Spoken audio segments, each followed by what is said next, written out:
So Footnotes Project Rooms are about encouraging individuals to self-direct their learning, but be together in that learning experience. They can be gleaning from the same information, and the value of this is that they're leading their learning. They're deciding step by step how to populate their grids so that their project can go where they very specifically want it to go. This opens up the opportunity for different age students to benefit from the same information because they're all receiving it in their unique way. It's really helpful, I think, for older students to witness how younger students are still open to ways of seeing things, and obviously for younger students it's useful to see how older thinkers are hopefully applying new levels of wisdom and knowledge to that same subject. The project rooms are about bringing students into that process of really understanding the present moment, being aware of what they are learning for their own benefit rather than learning something that they feel they're being told they have to.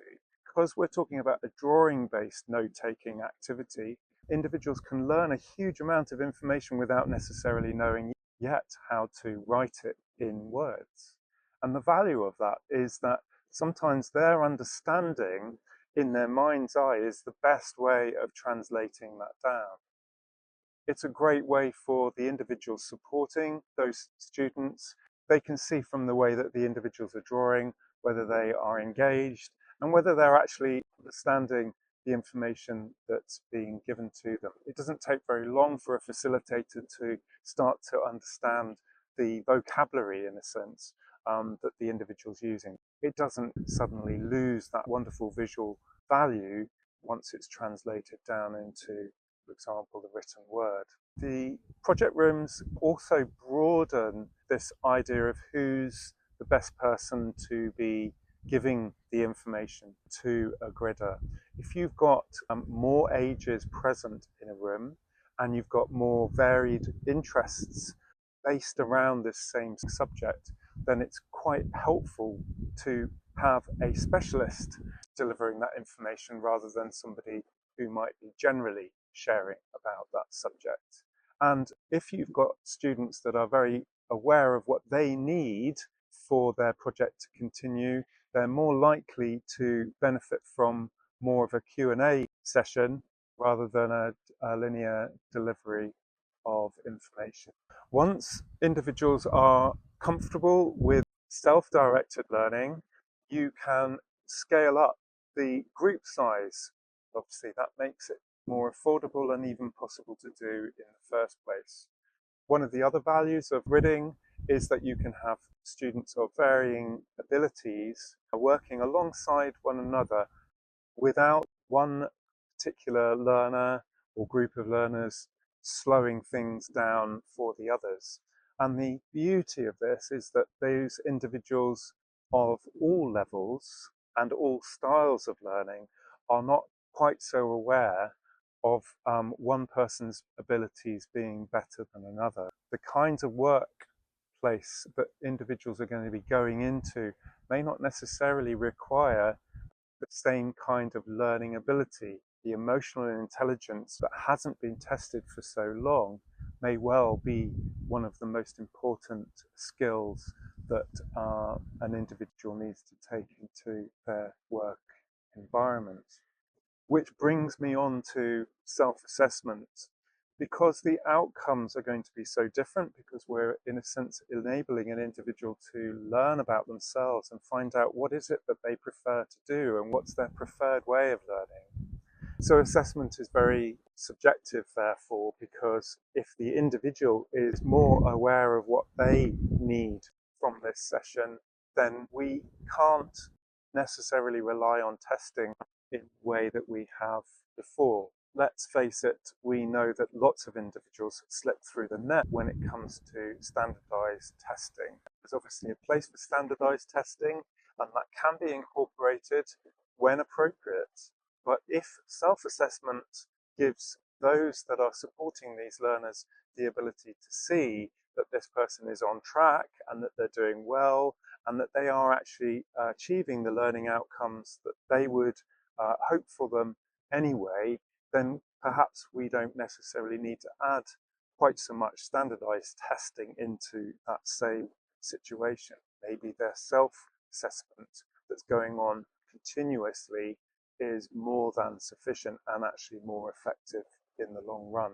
Certain students are then able to fast track towards a qualification where it might take 3 years for a mainstream student to achieve a particular GCSE using the grids in a project room, timetabled way. The student might be able to achieve that same learning experience in half the time and be ready to put themselves forward for the exam. The pressure that's taken off an individual when they are the one that's saying, I'm ready, is one of the other real values of the Footnotes Project Room. The fact that individuals are not getting stressed at one stage, focusing on a huge area of testing. Maybe they are able to stagger that experience so that actually it isn't an extraordinary pressure at any one stage. Because of self-assessment happening using the grids on a regular basis, it means that individuals are not uncomfortable when it comes to needing to answer questions and show what they know. So gridding gives individuals the ability to concentrate for longer, get a lot done in a short space of time, and then be able to come away and do a different activity. Project room environments can vary hugely. They can be uniquely teched up so that individuals can walk in and then use the technology to help their project go that much further. One of the other great advantages of gridding is the fact that if you are self-directed in your learning, then you can take your learning anywhere. The gridding technique gives us the ability to bring learning properly into nature without too many compromises. In fact, there are lots of benefits. If you imagine somebody who prefers to think aloud, they can talk in an open space where you don't have to worry about interrupting anybody else as you talk your thoughts through and grid them as you're going. And now with technology that gives us the ability to dictate and then translate that voice recording into a transcript is just so invaluable for so many learners. It means that you can do a lot of thinking on the move, walking, being in the outdoors, gridding as you go, literally just in the palm of your hand, just drawing down into each of your gridlets those main poignant points that you can then take time to describe and then do something with it when you get back to the project room.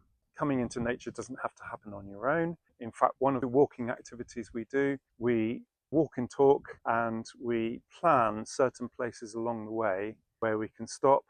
For example, if there's a picnic table or something like that, where we can just stop and pause and say, right, okay, where have we got to with this? Let's grid all of that. Let's put all of that down. And then on we go on to the next place. So this is a great advantage for individuals who actually need to move to think. So I really want to encourage you to think about what that freedom might bring into your learning community. What are the freedoms that gridding brings to delivery of a syllabus, of a subject, of a topic? Does it open the door wide open, as I hope it does, for you to be able to consider each individual and their learning outcomes and enable them to answer that question and say, how can the project room idea open your eyes to new interests, new ways of learning? Perhaps subjects don't come to mind when thinking about traditional ways of learning it, but when you're able to learn it in situ, for example, maybe that opens the interest for subjects that they might not have considered before. there's an opportunity to bring learning and career closer together, even to a point where both might happen in the same space. Gridding helps to open our imagination wider, for sure, because you're constantly having to think about image. How do I translate what I've just seen in my mind down onto paper in a unique way? As a result of that, how does that enable an individual to think more personally about what it is that they want to do? If you'd like to get in touch about the Footnotes Project Room initiative, please do get in touch. No project is too small, and in fact I would say no project is too large either, because this could involve everybody in a community.